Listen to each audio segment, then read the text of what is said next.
একটি মৃত্যু, একটি নৃশংস হত্যা। দেশ বিদেশ, বিশ্ব জুড়ে প্রতিবাদের ঝড়। ঘটনা উত্তর বিষয়বস্তু নিয়ে যে পরিমাণ উন্মাদনা ও আলোচনার ঝড়, সেদিকে থেকে মুখ ফিরিয়ে আমরা যদি ঘটনা পূর্ববর্তী কিছু বিষয় নিয়ে পর্যালোচনা করি তাহলে মনে হয় না সেটা খুব বেশি অযৌক্তিক হবে। একটি নির্দিষ্ট কমিউনিটির মধ্যে উক্ত কমিউনিটির কারো কারো দ্বারা নিজ কমিউনিটির একজনকে নৃশংস হত্যা করা এবং তৎপর নিজ কমিউনিটির বিরুদ্ধেই বিচার চাওয়া, কথাটা বেশ গোলমেলে লাগলো, তাই না? এখানে এই কমিউনিটির নাম মেডিকো বা চিকিৎসক সমাজ। আর.জি. কর হাসপাতালে একজন চিকিৎসককে তার সহ চিকিৎসকদের একাংশ ধর্ষণ ও নৃশংসভাবে খুন করেছে বলে অভিযোগ। তৎপর চিকিৎসক সমাজ বিচার চাইছেন। কিন্তু কার বা কাদের বিরুদ্ধে? ধর্ষক ও হত্যাকারী তো তাদের মধ্যেই কেউ কেউ। লুকিয়ে রয়েছে তাদের মধ্যেই। খুব সাজানো গোছানো ঠান্ডা মাথায় হত্যা। মেধাবী মস্তিষ্ক প্রসূত হত্যাকাণ্ড। তাই তো এত বিড়ম্বনা। আরও একটু পিছিয়ে যাই আমরা। তাহলে দেখতে পাবো কিভাবে ক্রিমিনালাইজেশনকে সিস্টেমে কনভার্ট করা হয়েছে গত বেশ কয়েক দশক ধরে। বিভিন্ন সমীক্ষা থেকে দেখা গেছে third world country including India, বিশেষত পশ্চিমবঙ্গে চিকিৎসার ক্ষেত্রে 90% অধিক ক্ষেত্রে বিভিন্ন অপারেশন করা হয়ে থাকে যেগুলি অপ্রয়োজনীয়। এক্ষেত্রে দুটি স্বার্থ চিকিৎসক কুলের রক্ষিত হয়।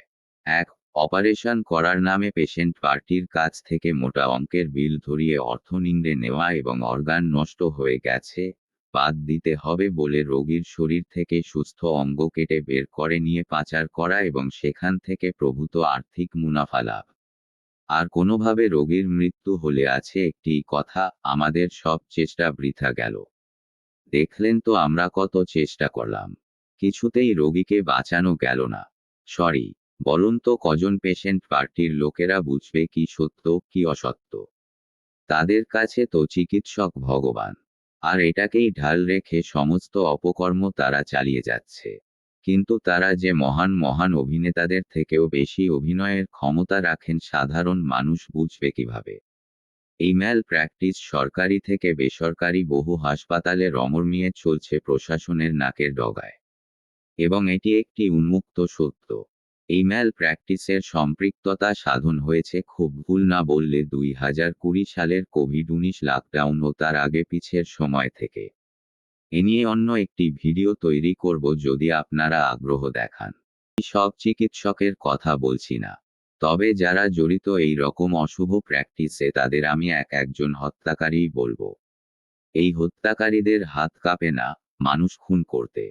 একজন মানুষ যদি নিজের পরিবারে সুরক্ষিত না থাকে, যদি নিজের কমিউনিটিতে সুরক্ষিত না থাকে তবে কোথায় থাকবে? বিশেষত এমন একটি কমিউনিটি যাদের হাতে অগাধ বিশ্বাসে মানুষ তার জীবন সঁপে দেয়। এ তো মনুষ্য সমাজের জন্য বড়ই দুর্দিন সূচিত করে। তাই এরকম নৃশংস হত্যাকারীদের দৃষ্টান্তমূলক শাস্তি অবশ্যই হওয়ায় দরকার আছে যাতে ভবিষ্যতে কেউ এমন ঘৃণ্য কাজ করার আগে সহস্রবার ভাবে। কিন্তু যেখানে নৃশংস হত্যাকাণ্ডটি সংঘটিত হয় সর্বোচ্চ মেধা সমৃদ্ধভাবে, সেখানে হত্যাকারীদের চিহ্নিত করা বড়ই দুরূহ হয়ে ওঠে। আমাদের সমাজ ব্যবস্থায় প্রথম শ্রেণীর মেধারাই ডাক্তার ইঞ্জিনিয়ার হন। দ্বিতীয় শ্রেণীর মেধাবীরা যান ম্যানেজমেন্ট ও অ্যাডমিনিস্ট্রেশনে অর্থাৎ আইআইএম, আইপিএস, আইএস হতে।